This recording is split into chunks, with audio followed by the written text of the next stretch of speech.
IPM के बारे में बात कर रहे हैं अगेंस्ट प्रोग्राम्स लाइक आईआईटी और नीट, तो क्या ये प्रोग्राम उतना पावरफुल है भी? एक बार को पर्सनल लाइकिंग चॉइसेस ये सब साइड रखते हैं और बहुत ब्रूट फिगर्स ले लेते हैं। काफी बार होता है इंडिया में, and then we have seen students that they are grappling, परेशान हो रहे हैं।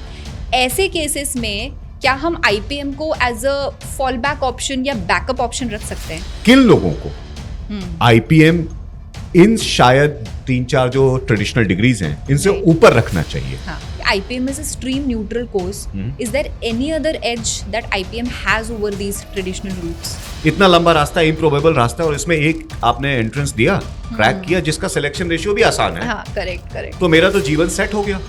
What advice would you give to students जिन्होंने just IPM करने के बारे में सोचा है, who are just new to this entire journey?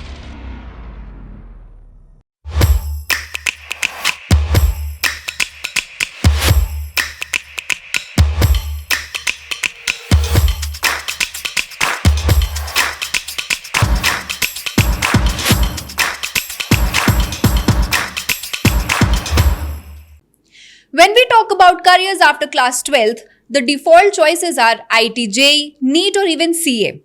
But क्या सच में सिर्फ ये ही पावरफुल ऑप्शंस हैं हमारे पास? और do we have a program even more or equally powerful but often ignored? The Integrated Program in Management or IPM is a misunderstood program. But today we'll talk and explore how the IPM program can be a better fit for some of you out there. We'll talk about salaries, stream flexibility, and why do so many JEE aspirants drop out of that program to join IPM midway. Joining us today is Avinashi Sharan sir, who himself is an MBA graduate from the Imperial College of London and who has mentored and tutored over 10,000 students. तो चलिए, let's decode who exactly should be aiming for IPM over the traditional routes. Welcome Avinashi sir. How are you? Good. It's good to be here again with you. Shall we begin? Yes. सबसे पहला question मेरा and the most basic कि क्या, क्योंकि हम IPM के बारे में बात कर रहे हैं अगेंस्ट प्रोग्राम्स लाइक आईआईटी और नीट, तो क्या ये प्रोग्राम उतना पावरफुल है भी? If yes then why? So एक बार को पर्सनल लाइकिंग चॉइसेस ये सब साइड रखते हैं और बहुत ब्रूट फिगर्स ले लेते हैं। भाई, employment opportunity, reputation of the degree and the versatility of the options that you get after graduating. ठीक है। इन तीनों मामलों में आईपीएम बहुत ऊपर है। कई जगहों पे ऑफ कोर्स वो कुछ टॉप डिग्रीज के इक्वल होगा, बट ज्यादातर जगहों के लिए, ज्यादातर ऑप्शंस के कंपैरिजन में जो आपने ऑप्शंस रखे, they provide, IPM degrees provide solid opportunities for future. So in nutshell, yes. अगर आपका एक हिडन क्वेश्चन इसमें यह है कि भाई किन लोगों को आईपीएम इन शायद 3-4 जो ट्रेडिशनल डिग्रीज हैं इनसे ऊपर रखना चाहिए, तो वो भी मैं आंसर कर सकता हूं। बताइए सर। तो देखिए, एक बहुत ही क्लासिकल नेचर रहा है ऑप्शंस और करियर्स चुनने का अपने देश में बहुत सालों से, राइट। और उसमें यह है कि बच्चे को अगर साइंस में, मैथ्स में थोड़ा बहुत इंटरेस्ट है तो वो इंजीनियरिंग ले लेगा, राइट। और इंजीनियरिंग के लिए भाई आईआईटी भरना है, राइट। बायो में इंटरेस्ट है तो वो नीट की तरफ जाएगा। और ये कई बार इंटरेस्ट भी मार्क्स से आ गए, बहुत ज्यादा डीप डाइव बच्चों ने किया नहीं। और उसमें उनकी भी गलती नहीं है, पेरेंट्स की भी गलती नहीं है। हम एक इकोनॉमिक ट्रेजेक्ट्री में है और हमारे लिए एम्प्लॉयमेंट बहुत इंपॉर्टेंट चीज है, राइट। उसी नजरिए से अगर अभी हम देखें तो भाई आईपीएम एक ऐसी डिग्री निकल के आई जो पहली चीज आपको स्ट्रॉन्ग एम्प्लॉयमेंट अपॉर्चुनिटी देती है। यानी आप सारे जो करंट ऑनगोइंग आईपीएम डिग्रीज हैं और आने वाली डिग्रीज हैं, उनका आज की वैल्यू में एवरेज सैलरी देखेंगे तो 19-20 लाख पर एनम है। उनका जो सिलेक्शन रेशियो है that is close to what, 1:40, right. So जितने भी अप्रोक्सीमेटली 45,000 बच्चे आईपीएम लिखेंगे, sum total of all that approximately, और करीब 1000 के आसपास सीट्स हैं आप जो डिक्लेयर हो गई हैं, तो आपके पास 1:40 के आसपास सिलेक्शन रेशियो है। वो अगर आप आईआईटी से देखें, जितनी सीट्स है 17-18 हजार, जितने एप्लीकेंट्स हैं 13-14 लाख, उनके कंपैरिजन में आसानी है, ठीक है। नीट में देखें तो गवर्नमेंट और एम्स की सीट मिला लें तो उससे भी आपको आसानी मिल जाएगा सिलेक्शन रेशियो में। तो एक तो आपको सॉलिड सैलरी मिल रही है, दूसरी आपको भाई सिलेक्शन आसान है, और तीसरी और जो सबसे इंपॉर्टेंट पॉइंट है वो है आप क्या क्या कर सकते हैं आईपीएम डिग्री के बाद। तो उसकी जर्नी ऐसी है कि पहले आपको 3 या 4 साल एक डिग्री में निभाना है, फिर आपके लास्ट 2 इयर्स जो होंगे वो नॉर्मल एमबीए होगा। इसके बाद आप टेक्नोलॉजी में जा सकते हैं, प्रोडक्ट डेवलपमेंट में, आप फाइनेंस में जा सकते हैं, आप एचआर में जा सकते हैं, आप मार्केटिंग में जा सकते हैं, आप सेल्स में जा सकते हैं, आपको बाबा बनना है, स्पिरिचुअल गुरु बनना है, आप वो कर सकते हैं, आपको देश भर में छोले की दुकानें खोलनी है, चेन खोलनी है, आप एंटरप्रेन्योरशिप में जा सकते हैं, आप डिजाइन रिलेटेड कोई प्रोडक्ट पे अपना वेंचर खोल सकते हैं। तो बहुत सारा वाइड स्कोप है, बिना आपसे कमिटमेंट मांगे और साथ ही साथ एम्प्लॉयमेंट गारंटी देते हुए। ऐसी अपॉर्चुनिटी मुझे नहीं लगता भारत में कोई भी डिग्री प्रोवाइड करती है। And that is the reason why जिन बच्चों का कमिटमेंट इंजीनियरिंग के प्रति है वो करें, बिल्कुल करना चाहिए। जिनका क्लियर है कि भाई मुझे मेडिकल में ही जाना है या बायो रिलेटेड डिग्रीज में जाना है, वो करें। जिनको ऑडिट अच्छा लगता है, अकाउंट अच्छा लगता है, वो सीए करें। लेकिन अगर आप इनके लिए इसलिए अट्रैक्टेड है क्योंकि किसी ने बताया, आपको लगता है और क्या अपॉर्चुनिटी हो सकती है, बट आपका नेचुरल कॉल नहीं है अगर वो, तो फिर IPM stands as a wonderful opportunity for you. Right sir, I read in a recent survey that over and above 90% of the students choose a career about which they are not passionate. And ये बहुत बार होता है, काफी बार होता है India में। And then we have seen students that they are grappling, परेशान हो रहे हैं। ऐसे केसेस में क्या हम आईपीएम को as a fallback option या बैकअप ऑप्शन रख सकते हैं? तो इसका कॉन्टेक्स्ट समझते हैं और फिर देखेंगे कि ये फॉल बैक और बैकअप की जगह why not even primary option रखना चाहिए। हाँ, बिल्कुल राइट, बहुत सारे बच्चों के लिए।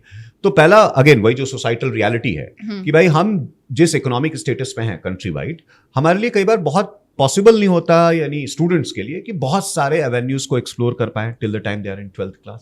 राइट, तो उनके जो चॉइसेस हैं, वो टीचर ने क्या कहा, मास्टर साहब ने क्या कहा, फूफा ने क्या कहा, बुआ ने क्या सलाह दी, सामने वाले गुप्ता जी ने क्या कहा, और दोस्तों यारों में क्या चल रहा है, इसके बेसिस पे डिसाइड हो जाता है। रिलायबल डेटा नहीं है, रिलायबल डेटा नहीं है, उसमें उनका दोष भी नहीं है, और ऐसा भी नहीं है कि सभी बच्चों के साथ है। बहुत सारे बच्चों को एब्सोल्यूट क्लैरिटी रहती है, बट एक सब्सटैंशियल नंबर ऑफ स्टूडेंट्स हमारे यहाँ करियर चॉइसेस बस सुनी सुनाई, देखी दिखाई बातों पे नहीं, बट सुनी सुनाई बातों पे ले लेते हैं। ऐसे बच्चों के लिए आईपीएम, जो मैंने पिछली बार कहा था कि क्यों इंपॉर्टेंट है, ये आपसे कोई कमिटमेंट नहीं मांगता है। तो आप 4 साल बहुत सारी चीजें सीखेंगे, आप साइकोलॉजी पढ़ेंगे, सोशियोलॉजी पढ़ेंगे, आप डेटा साइंस पढ़ेंगे, राइट। तो आपका एक्सपोजर दुनिया के ऑलमोस्ट हर एवेन्यू के लिए होगा। बड़े बड़े लोग आके आपको टॉक देंगे, there will be CEOs, there will be CXOs, there will be other industry leaders. So आपकी जो अवेयरनेस लेवल है वो पहले 3-4 सालों में बहुत ज्यादा वाइडन हो जाएगी। लास्ट की 2 डिग्री में भी आपको कमिटमेंट देना नहीं है, तो फिर आप इतने सारे एक्सपोजर के बाद वो चॉइसेस ले सकते हैं जो अब जाके आपको सही लगेंगी। यानी जहां से आपका पैशन जुड़ता है। रिस्ट्रिक्शन नहीं है, रिस्ट्रिक्शन नहीं है कि आपको इतने ही टाइम में चूज करना है, like at the age of 15, 16. Absolutely. So once you have spent 3-4 years, and let's say you are 19, 20, 21, now you know a lot more about the world than you knew when you were 16, 17 years old.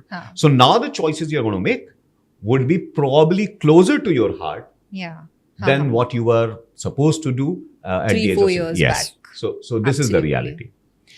अगर हम IPM के initial salaries को या career scope को compare करें IIT JEE NEET से, तब उस पे आपका क्या ओपिनियन रहेगा? सो देखिए, नीट या एमबीबीएस से जो रास्ता निकलता है, राइट, वो सिर्फ सैलरीज के मापक नहीं देखना चाहिए इन रियलिटी में, राइट। वो एक बहुत ही नोबल प्रोफेशन है, ऐसा नहीं है कि बाकी नोबल नहीं है, बट वो बहुत नोबल प्रोफेशन है। ऑफ कोर्स ये रियलिटी है कि एमबीबीएस करने के बाद एक जर्नी है, एक तपस्या है। पहले आप 5 साल एमबीबीएस, 5.5 साल, फिर उसके बाद इंटर्नशिप, और फिर बहुत सारी डिग्रीज, फिर उसके बाद करीब 30, 35, 32 के एज में आप अर्न करना शुरू करते हैं। तो मैं उसको थोड़ी देर के लिए सेपरेट रखता हूँ, राइट। बीटेक या सीए अगर ले ले, तो सीए की भाई एवरेज सैलरी जो आईसीएआई प्लेसमेंट्स कंडक्ट कराती है, उसमें करीब 9-10 लाख का एवरेज सैलरी दिखती है, राइट। आईआईटी में जो एवरेज सैलरी है वो आईआईटी टू आईआईटी और डिग्री टू डिग्री चेंज करेगी। So that could be anything between 25 lakh to 6 lakh per annum. So someone has to crunch the data if the data is available, but my hunch is it will not be more than 12 lakh if all IITs are put together and if all placements are seen. अब आप वही चीज IPM के placement से जो existed है वो देखिए, और जो आने वाला है, क्योंकि भाई जो आईपीएम, जो एमबीए में, जो आईआईएम में अभी आईपीएम शुरू हो रहा है, अल्टीमेटली वो एमबीए में तब्दील होगा। तो आपको एमबीए की प्लेसमेंट्स तो अभी से पता है, उसका एवरेज करीब आपको मिलेगा 19-20 लाख, राइट। आईआईएम इंदौर में वो 25-26 लाख है, राइट। कहीं पे वो 19-20 लाख है, तो करीब 19-20 लाख है। सीधे सीधे आपको 70-80% का डेल्टा वहां पे दिखता है, बिल्कुल। तो ऑफ कोर्स एम्प्लॉयमेंट के हिसाब से, सैलरी के हिसाब से तो बहुत ही लुक्रेटिव ऑप्शन है। राइट। नीट और एमबीबीएस वालों को मेरी बस यही सलाह है कि भाई अगर आपको उस राह में पहले से पैशन दिख रहा है, बिल्कुल जाए, सैलरी की चिंता ना करें, बहुत ही अच्छी जर्नी है। बट अगर आप वहां पे इसलिए जा रहे हैं कुछ और पता ही नहीं है, राइट, क्योंकि मौसा जी ने बोल दिया बेटा एमबीबीएस बेस्ट है, इसलिए आप चल दिए, तो फिर एक नजर बाकी एवेन्यूज पे देखिए जिसमें से आईपीएम एक बहुत सॉलिड एवेन्यू है। मेक सेंस सर, बिल्कुल। अच्छा sir, apart from the fact कि IPM is a stream neutral course, is there any other edge that IPM has over these traditional routes? So I think the most important edge that IPM has over the traditional routes is, as I said earlier, exposure and the diversity of courses you're going to learn, right? So there are a lot of students who would love to not to compromise in the rift between humanities and science, humanities and commerce. You know, they would really want to learn a lot of things. For such students, for such curious, inquisitive students, I think IPM provide a tremendous platform, right? So you would be doing social work, right? You would be doing courses on French, on drama, on dance, on quantitative method, on statistics. You will also do a bit of software learning. You'll also sort of learn management principles. तो वो जो shaping है individual की, वो बहुत profound shaping है futuristic careers के लिए। तो जो student वहां से graduate होता है, उसको दुनियादारी के बारे में बहुत कुछ पता होता है और बहुत सारे streams के बारे में पता होता है। Exposure वो काफी ले चुका है।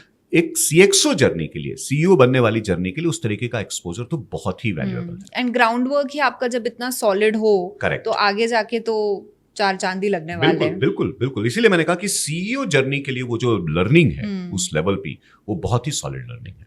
पता है सर, एक चीज मैंने नोटिस करी है, आईपीएम में हमने ऐसा बहुत रेयरली कभी देखा होगा कि स्टूडेंट्स ने एग्जिट ऑप्शन यूज किया है। Very rarely it happens. But on the other hand, if I compare this with IIT JEE, तो बहुत से स्टूडेंट्स मिडवे ड्रॉप करके स्विच टू आईपीएम। इसके पीछे क्या रीजन हो सकता है? सो 2-3 रीजन है। देखिए, पहला तो एम्प्लॉयमेंट रीजन है। आईआईटीज में आप जा रहे हैं तो आप टॉप आईआईटीज में पहुंच रहे हैं, तो एम्प्लॉयमेंट के हिसाब से बहुत अच्छा है। या फिर आप पैशनेट हैं तो फिर आप कहीं से भी वो डिग्री करिए, इसमें तो कहीं कोई दो राय नहीं है। बट एक अच्छी खासी जमात है जो आईआईटी इसलिए कर रही है जिसलिए मैं तैयारी करता था, क्योंकि मुझे कुछ बहुत पता नहीं था। किसी ने बता दिया जी तुमने मैथ्स लिया है, साइंस लिया है, तो भाई इंजीनियरिंग है।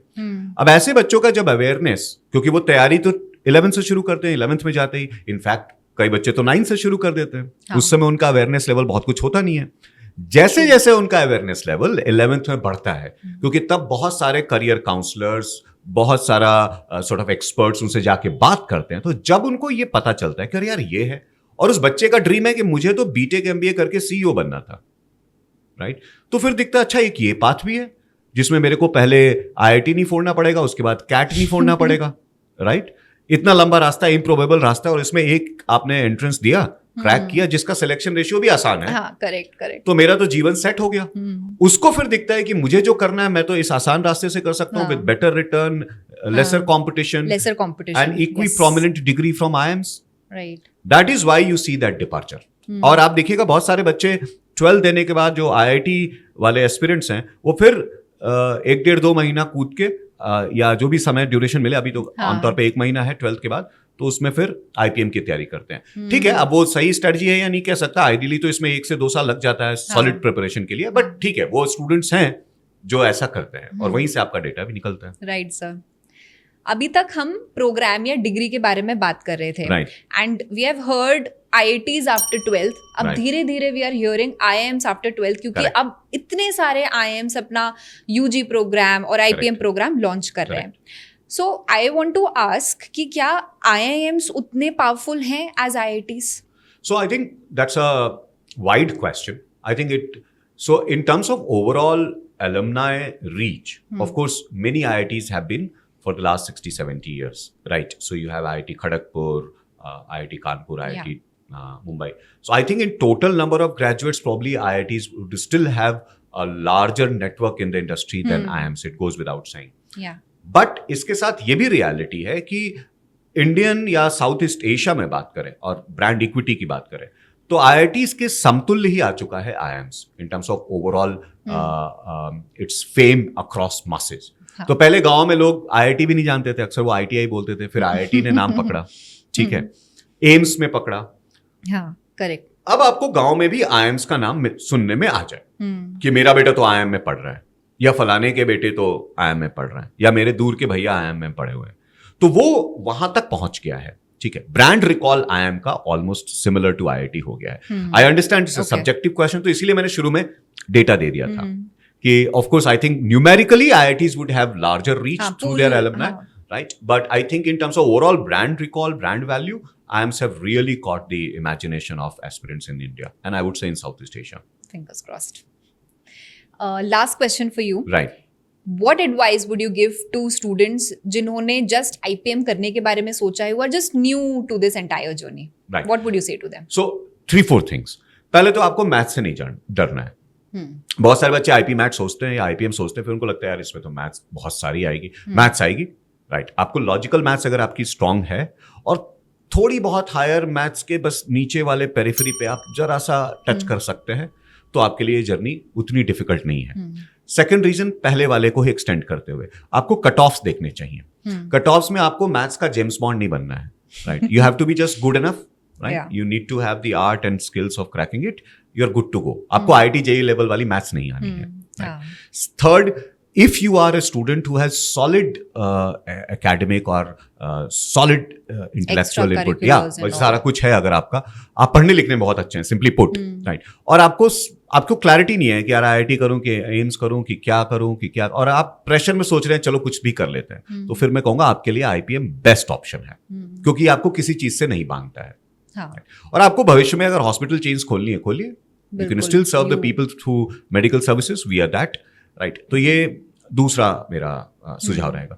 तीसरा, देखिए, किसी भी एंट्रेंस एग्जाम का इंपैक्ट आपके बोर्ड पे नहीं आना चाहिए।